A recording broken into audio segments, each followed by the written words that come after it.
Welcome to today's show. I'm your host, Reed Stone. Alongside me is my co-host, Bob Foley. And our guest for today's episode is Dr. Riley Moynes. Riley has enjoyed a distinguished career spanning 4 decades in both the education and financial advisory industries.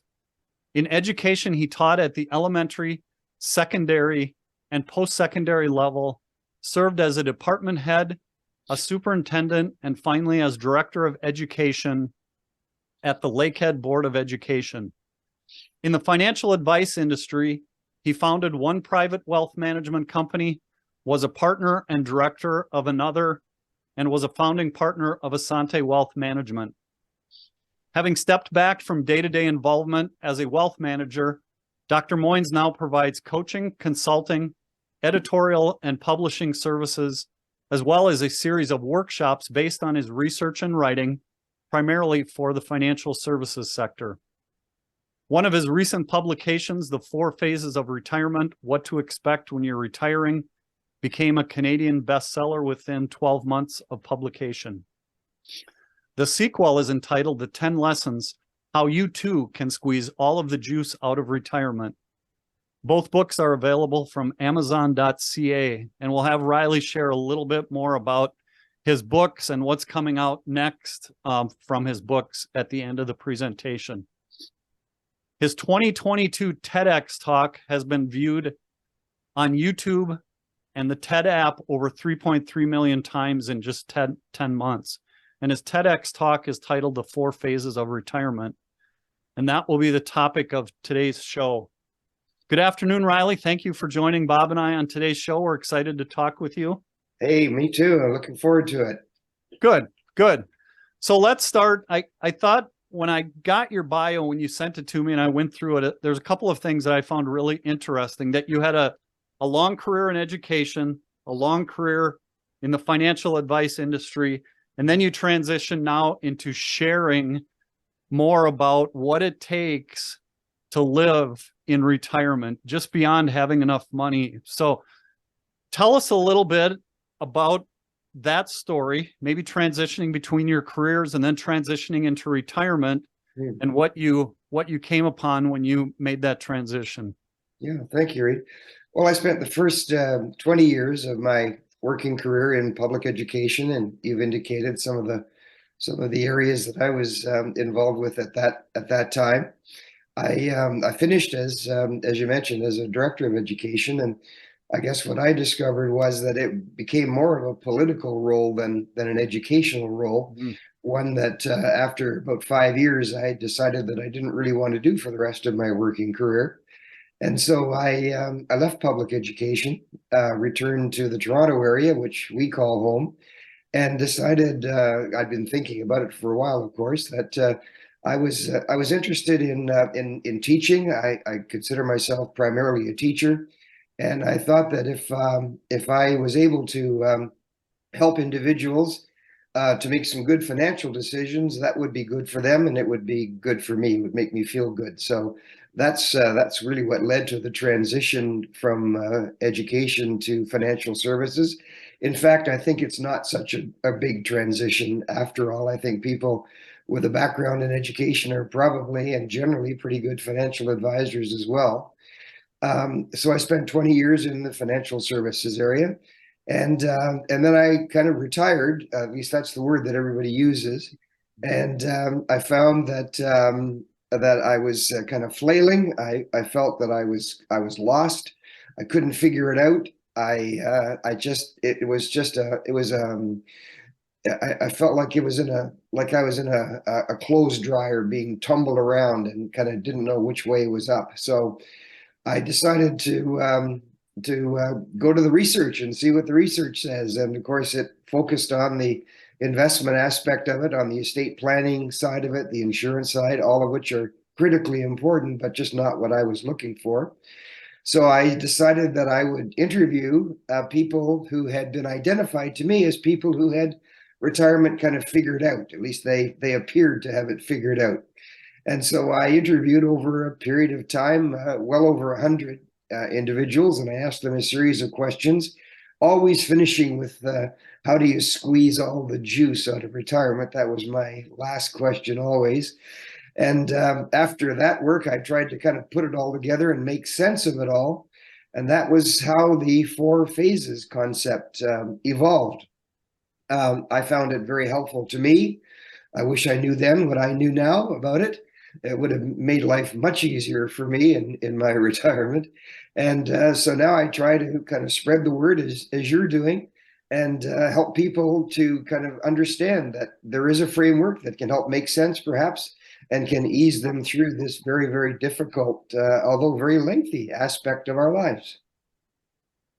Yeah, it's an all too common story that I know Bob and I hear from clients all the time too. It just, you get to a retirement expecting something and what it's going to look like, and it's going to be all bliss, and then it turns out that it isn't like that. So Exactly. So the other thing that I found interesting was your TEDx talk has received 3.3 million views in 10 months. Yeah. And yeah, I find that, to me, really interesting, because that tells me that the topic of retirement is hugely popular, not just in the United States, not just in Canada, but throughout the world. Yeah. People are struggling with this same thing, making the transition, making sense out of the transition. Yeah. So why do you think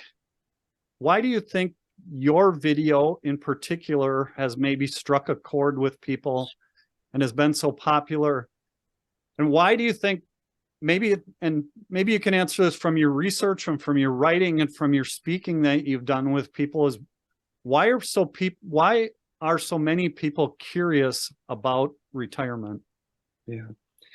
Well, that's a question. I mean, those are both questions that I've contemplated ever since the TED Talk came out, because you work hard to get it prepared, and then you finally put it together, and a few months later, all the editing is done, and it's finally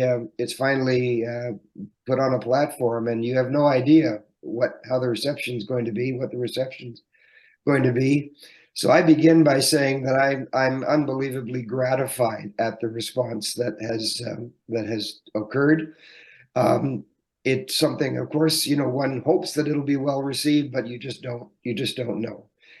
So there's that. I think the part of the reason for the popularity, 10,000 North Americans are retiring every single day. That's probably an understatement now, an underestimation, when you take into account the thousands and millions of people who decided during COVID that they had just had enough. Yep. So we know demographically that it's about 10,000 a day, and it's probably quite a bit beyond that. So there's that. So there is a large number of people entering retirement, and of course they have questions about it. That's not surprising. I think another area, something else that made it fairly successful, was the fact that it's relatively concise. It's about 10 minutes long, and people can kind of hang in there for that length of time to kind of get a picture. I have to say as well that I had been given wonderful coaching, wonderful support, and I honestly don't think that I could have delivered the talk at a higher level than I did. It all came together that day, for which I'm very, very grateful. And I think the other thing, Reed, is that increasingly, as I've discovered, more and more people who are in that at that age in their lives, more and more of us are using social media. So the very fact that it's on YouTube was probably playing into an interest that's out there, and that somehow kind of caught. So I think that's kind of a combination of reasons why, and I think it's so many people are thinking and talking about it is because so many people are imminently going to retire or are retired and are still trying to figure it out. That's the best that I can do in trying to rationalize or understand how it happened.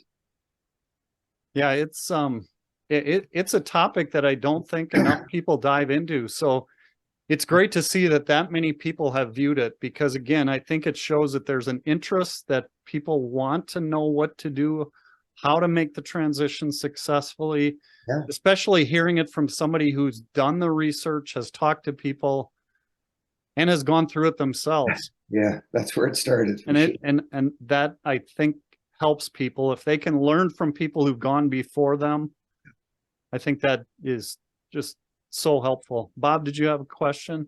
Yes, Riley. So when you found yourself on that first or second day in quote unquote retirement, had you thought about what your new purpose in life was going to be, or were you waiting for something to show itself, or were you just trying to get through mentally the fact that you wouldn't be doing financial services as much, at least?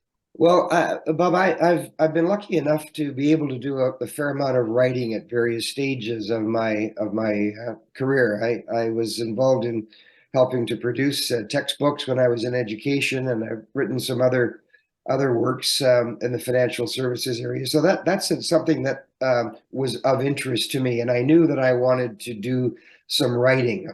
I knew that, but I didn't have a particular topic in mind. And frankly, when I stepped back, I was busy enjoying. Phase one, the vacation phase, and traveling, and doing all the things that are associated with phase one.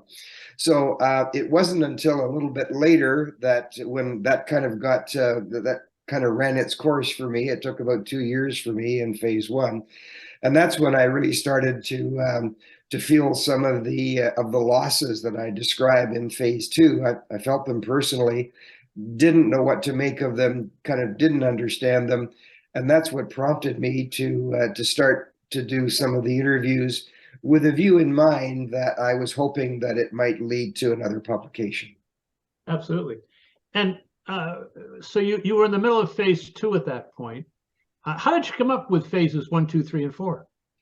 Well, they as a former teacher, I always discovered that if I could put things in a framework, that helped me to make sense of information, and I found that it frankly helped my students to understand.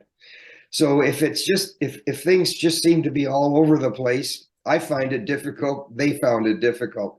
So if I was able to kind of in some way present a framework, whether it be a historical framework when I was teaching, or in this case something different, that makes life easier for me. And so when I had all the material that I had gathered from all of the interviews, I was really looking to try to figure out, was there a framework? Because it certainly wasn't something that I brought with a preconceived notion about at all. It just, I would say, it kind of evolved as I went through the material, and I found that there were these different phases that people unconsciously were going through, as in fact I had. Can you describe the phases for us quickly? Yeah, sure, love to.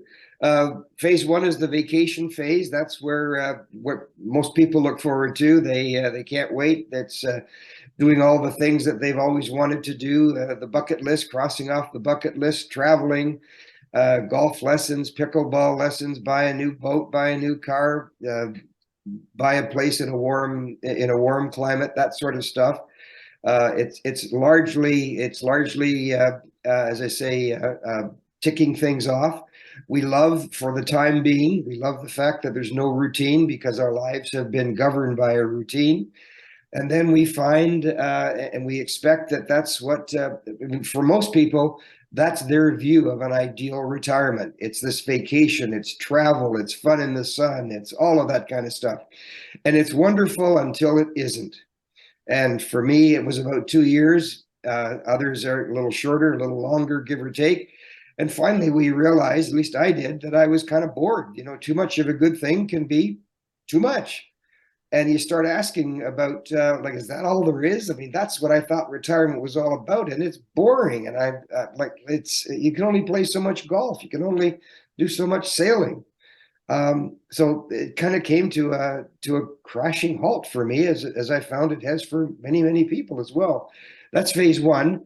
Then we move into phase two, which I call the phase when we feel lost and we feel lost, and we lose a number of things altogether. We lose our structure. We lose some of the relationships we had when we were either working outside the home or even domestically.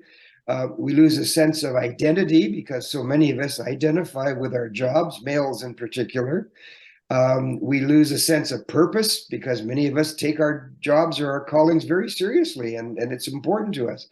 And then for some, there's a loss of power that they may have acquired over a period of time. So we don't see these losses coming, and the fact that they happen kind of all at once, it's kind of like boom. It hits us like a bus. We're not used to it. That's phase two. That's the toughest phase, and we could say more about that. The third phase is trial and error.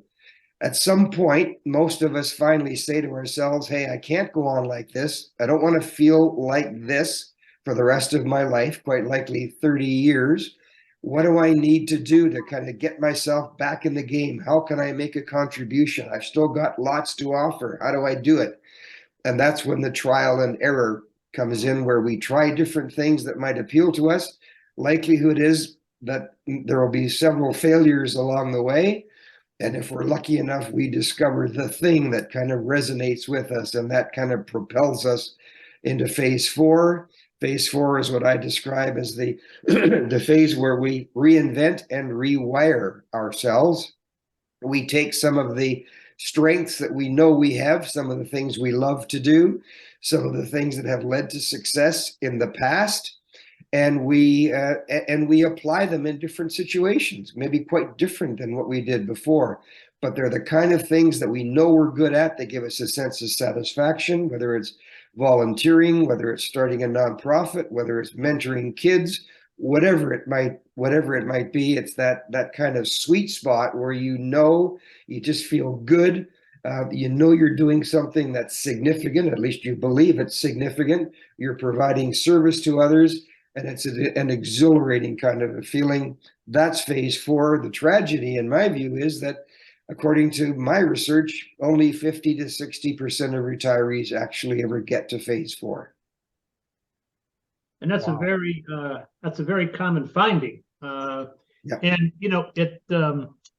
it's the thing that we hear time and time again from clients is no one prepared me for this. Yeah, exactly. Everybody gets all hung up and crazy about, all the pictures of everybody running on the beach and everybody holding hands and, Yeah. and doing all those kinds of things. And Yeah. the first thing I say to them is, do you remember Peggy Lee? And they kind of look at me. Okay. Yeah. If they're at the right age, they say, yeah, she was a singer, right? I said, Yeah. right. And what's her theme song? And they go, Yeah. I said, remember she used to sing with Sinatra. Oh yeah, I remember that. And her big song was, "Is That All There Is?" Is that all there is? Exactly. Exactly. So that's one of the first questions I ask them. Yeah. Are you having that feeling now? And of course, if they're in their, like you said, if they're in their first 2 years, they say, "Oh no, I'm still going out having a great time and stuff, and all that stuff." Yeah. And I said, "Well, then what's your biggest fear?" And they say, "The biggest fear is I'm going to run out of money." Uh-huh. So how in your interviews and in your research, Yeah. did that come up much? Actually, it did not, for the most part, because there were a couple of assumptions that I have made in the research that I've done. The first one is that one assumption is that we have relatively stable financial health and that we have relatively stable physical and mental health. I understand entirely that lacking either or both of those, that retirement looks very, very much different. But overwhelmingly, the people that I have interviewed have been relatively stable on both counts. Yeah. That's terrific. Back to you, Reed. Riley, as you were interviewing these people, was there anything from your research that kind of stood out to you, or that maybe you didn't expect to find as you spoke with these people?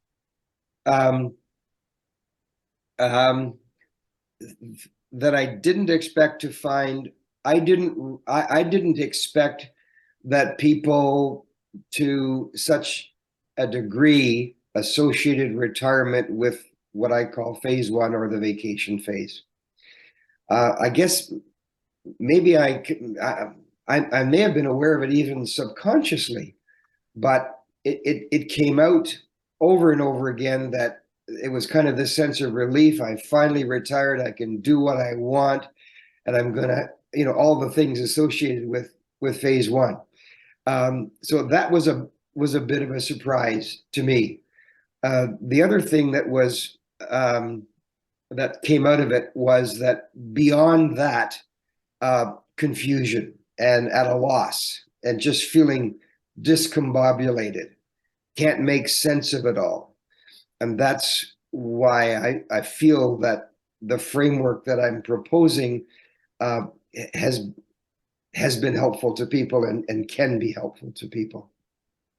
Yeah, I think this idea that we have all of this freedom now, we have all of this time, is both a good thing and a bad thing.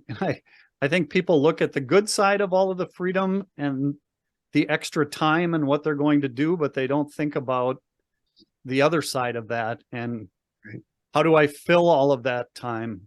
Yeah, exactly. Doing something meaningful and productive. Yep. Again, and fulfilling. Yep. Yeah, exactly. Yep. Exactly. There's very little thought given to that. It's all about the phase one. It's the vacation. It's the golf. It's the, yeah. Exactly. Yeah. And then another thing that we see from time to time is there wasn't good communication before the retirement if it's a married couple. And many times what the retiree starts to think about and say is, well, my spouse will come with me and have lunch with me every day and do the things that I want to do. Yeah. Have you had any experience with that? Well, yes, there have been interesting conversations. That's an area that I delve into a little bit more in the revised 4 phases that I'm working on right now. Yeah, it has come up, and so I get the question sometimes, well, which spouse should retire first? As if there's a magic answer for that. And of course, it depends so much on so many individual situations. But I will say this: my experience is that that women generally find the transition easier than men. They don't seem to have as much invested egotistically in their jobs if they're working outside the home. They're much more inclined, I think, to create new connections than men are. And if there was, I mean, that's a very broad brush kind of thing for sure, but that's my experience, that women find it easier to make the adjustment than men generally. So when I'm asked the question, which of us should retire first, I do kind of point out that that's been my experience, and that may provide some guidance for you folks as well. Absolutely. And the other thing, you mentioned women. They're the fastest growing group of solo agers. Yes. And yes. Do you have any observations about that? Well, certainly. I mean, that's the fact, and that's another area that I'm going to be delving into in more detail in my revision. Just that fact that that they are more likely to be on their own for longer periods of time. But again, I think the strength that women bring to that is that they are more inclined to create new friendships, and that's such an important part of healthy aging, in my view. So yes, I'm very much aware of that. There was another interesting quote that a lady provided me, and I'm hoping I can get it straight. But she said something like, "Oh yeah, I'm really looking forward to this. More husband time, and sorry, double the time with my husband and half the money." You can see where that one leads. Yeah, exactly. Yeah. Well, that's terrific. With this whole idea about purpose, Yep. Do you find that certain people even have a hard time as they go through the trial and error phase, and trying to find what that true purpose is? I mean, do you find that people go down some rabbit holes on that? Absolutely. What I try to encourage people to do, Bob, is to in the workshop we take some time on this. I ask them to try to identify what I call their unique ability, and I don't mean unique in the sense that no one else on earth has that ability, but just what are the things that you love to do and that you know you do very well, and those things combined, in my view, kind of equal unique ability. So we take some time in our workshop to allow people to give some thought to that, because I'm astounded at how rarely people have that sense of introspection. I mean, it's not that they can't do it; they can, and they've got a bunch of things that they know they're pretty good at it and that they enjoy. Then I go on and say, okay, well, identify, if you would, just five. You could do 50, I'm sure, but just do 5 victories, 5 wins, 5 things that you were extremely successful at so far in your life. And so again, it's not that they find it difficult to do, it's just that they've never been asked to do it before. So they go ahead and do so. And then I point out to them, and this has continued to astound me, is that they don't always see the connection between the fact that the things that they love to do and do really well have led to success in the past. They don't make that connection often. And so I'll then point out, well, listen, it worked in the past and it'll probably quite likely work again in the future. Maybe you just need to devote that skill and that interest and those past victories into something maybe a little bit different than you directed it at previously. So that kind of exercise is the sort of thing that we try to do in our workshop if we possibly can. And to a degree, although again, it doesn't happen kind of automatically for sure. But I found that sort of introspection can help people to really identify some of the things that they want to do more of, and will get some satisfaction from, which comes close to kind of life's purpose. Absolutely. And when you talked about your workshop, can you share with us what some of the most provocative questions you're asked during the workshop? Well, I do find during the workshop that people are really kind of wrapped up in doing these exercises, because again, it's a fresh new approach to them. Yeah. And so my experience is that most of the questions tend to come at the end, and they tend to be quite specific, to an individual's circumstances. And so what I try to do is to say, well, maybe we can talk about that one kind of one-on-one here at the end. But some of the general questions are, does everybody go through all 4 phases? Is there a specific time it takes for people to go through the 4 phases?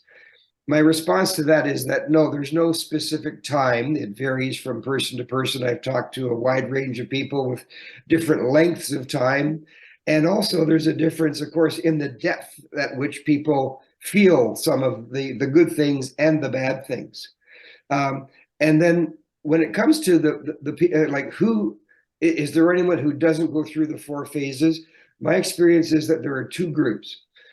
First of all, I believe that about 80 to 85% of retirees do go through the 4 phases. So we're talking generally here, and they go through it, at different levels of intensity and for different periods of time.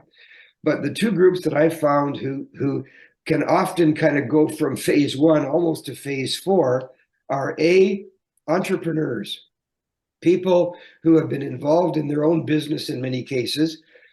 They love it. They're completely committed to it. They have no intention of retiring in the traditional sense of the term. What they just might like to do is perhaps a little bit less of it as they train people to take over for them, perhaps sometime down the road. That's one group. They don't want to retire. And they don't experience phases 2 or 3 for the most part. They know exactly where they're focused. The other group is people who have, during their either domestic or working career, have found and been involved in areas that are of interest to them, whether it be coaching Boy Scouts, Girl Guides, teaching art, whatever it might be. These are people I find who know exactly what they want to do more of when they retire. So they don't have time for phase 2. They don't have time for phase 3. They're just going to get at it because they've already decided and they already know what it is that they love to do, and they just want to do more of it. Absolutely. Yeah, the fastest growing group of people who are looking to buy franchises are the 55 to 65 year that 10-year block. Interesting. Yeah. And that dovetails into the whole idea about ageism, and the fact that at least here in the States is very predominant, and that's why a number of people more than the norm take a look at entrepreneurial careers, because their corporate life for the most part is either shut to them or not as available as it used to be. Are you finding that to be the case up in Canada? There are lots of yeah, I would say the answer is yes. People are starting their own little, their own little ventures, something that may have been something, as you say, that they were kind of part of, but have been restricted from now that they've sort of left the corporate field. I find more just let me be sure I'm accurate here.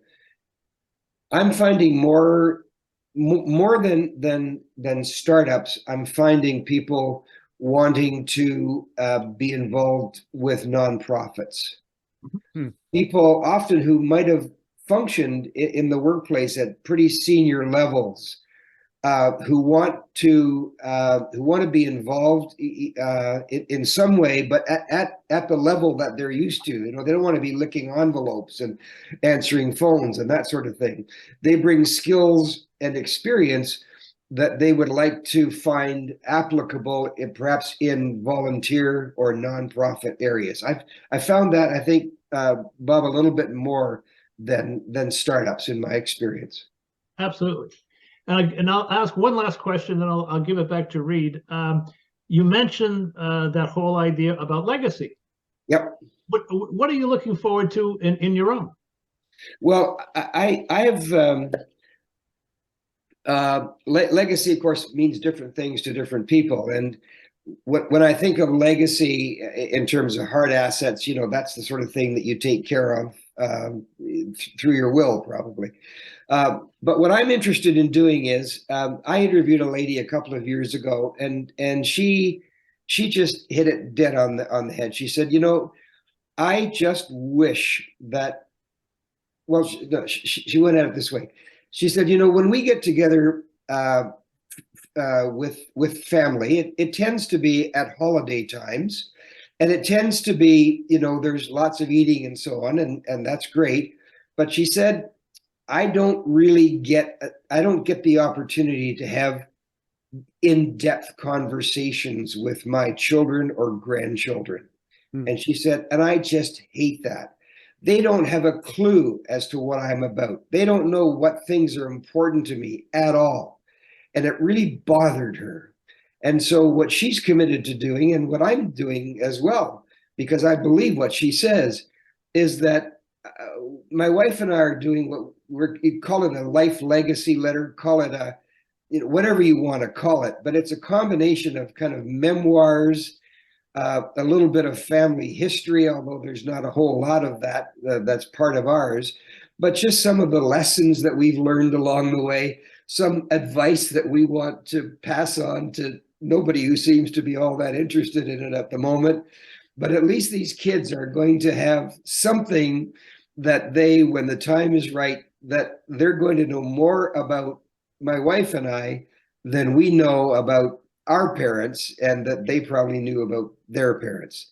So that's what we're thinking of with respect to legacy. That's terrific. Reed? I want to go back to the phases, Riley, and talk about those, because if we can, I want to go back and look at phase 2 and how do we get people out of phase 2 and moving to and getting them to phase 4? Because if there's around 40 to 45% of people that aren't getting all the way, Bob and I see this too with clients we work with, they're Yeah. stuck in phase two. Yeah. And for some people to get out of phase two and move to phase three and into phase four, the easiest, less work that people have to do a lot of times, they'll take the easy way out, right? So when they get stuck in phase two, that's where they're going to spend a lot of their time in retirement. And that's what the three of us are trying to do, is to move people from being stuck in retirement in this phase two and get them to phase four to squeeze all the juice out of retirement. So what are some ways that we can help people? Financial advisors can help their clients. Other people who work with pre-retirees and retirees can help them move from phase two to phase four.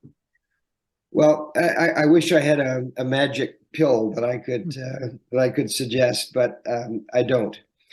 Unfortunately, to some degree, I think it's kind of like the addict who has to hit bottom before they call for help.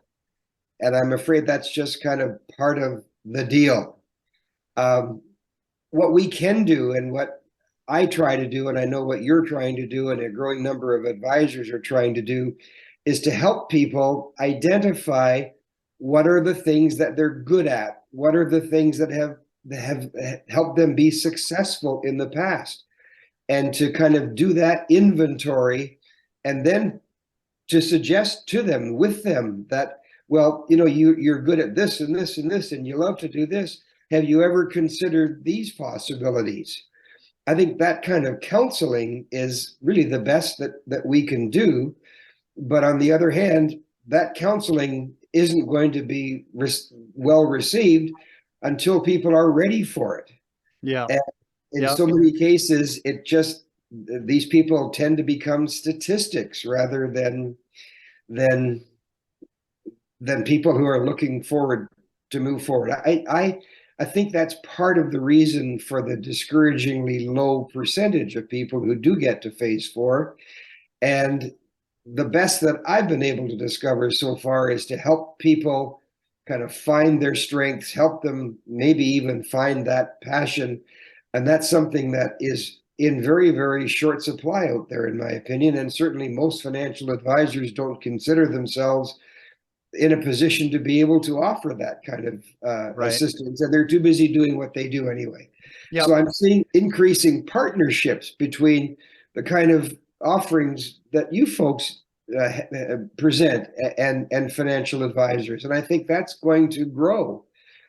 I see, based on the responses and the people who have reached out for me, my sense is, and it's really just a sense, that in talking to probably close to a dozen people who work in South Africa in the financial services area, they seem to be ahead of North America, certainly Canada, and to my knowledge, the US, in providing and seeing a way or a need to provide more of those services than we have as yet.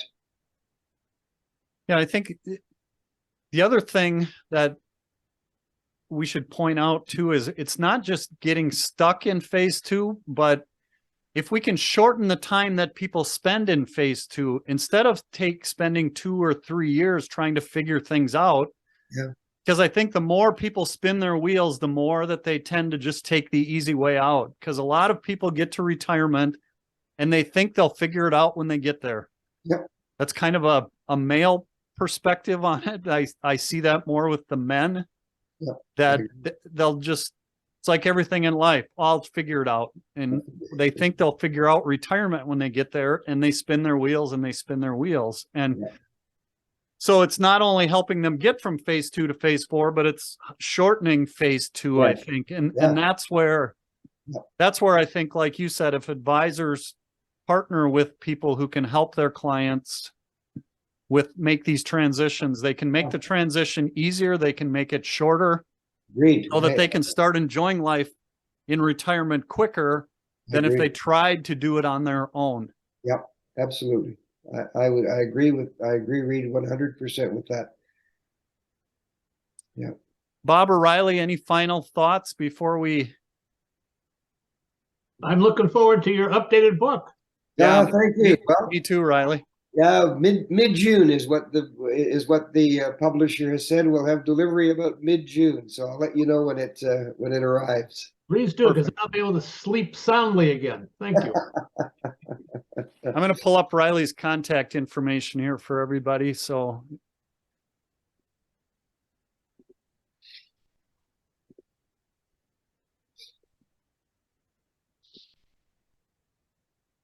Riley's TEDx is the 4 phases of retirement. If you just Google that, you'll find it very easily. Yep. I'll let Riley talk a little bit about the 2 books, because as he's mentioned, he's coming out with a new book. So Yeah. Riley, tell us about the books. What's going on with those? Yeah, thanks, Reed. Well, I'm not sure if it's good news or bad news, but I'm completely sold out of both titles at this point. And I kind of saw it coming, and so I decided that the time had come to do a kind of an update, a revision, an expansion. And so really what I've done is to kind of integrate the material from both of the books into, as I say, a revised, updated, expanded edition of the 4 phases of retirement. Some of the things that I've learned since publication of the 4 phases, I've been able to incorporate. And so that's ready to go to the publisher or to the printer very shortly. And I've been told that we'll have about a mid-June delivery for that. So I'm looking forward to that, and be happy to provide you with copies when that arrives. That would be fantastic. And Riley's website is the4phases.com. Yeah. Riley's email is on here if you'd like to connect with him directly. And Bob and I have our contact information on the right. Riley, thank you so much for sharing your story with us and sharing the 4 phases of retirement. Best of luck with the new book. The new book's going to combine both of your previous books, so it's going to be fantastic. So looking forward to that. Already coming out here not too long. Not too long, no. And I appreciate the opportunity here, gentlemen. Thank you. Thank you for the time, and hoping we can make some changes here and help people out along the way. Absolutely. Thank you, everybody, for joining us on today's episode. We'll see you next time when we continue exploring retirement and longevity planning beyond the numbers.